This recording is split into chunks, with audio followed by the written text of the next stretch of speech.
Day 17, page 234, problem number 31. As we've done several times, and it really doesn't even matter that this is the moon. It could be any central object like the Earth with respect to the moon or any other satellite, or the sun with respect to any of the planets. The planet or the orbiting satellite must have a tangential velocity, and it doesn't really matter what the mass of that object is.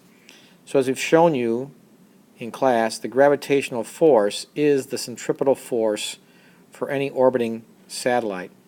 And if you plug in the generic equations, g mass sub 1, the mass of the central object, times the mass of the orbiting object, divided by the radius squared, how far you are from the center of the object, that is the centripetal force, mv squared over r.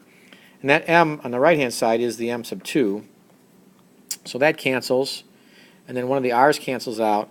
And bottom line is you get the velocity of an orbiting satellite is equal to the square root of capital G mass 1, central object, over r.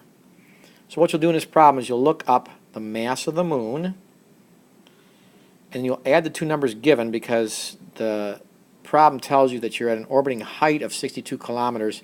That infers from the surface.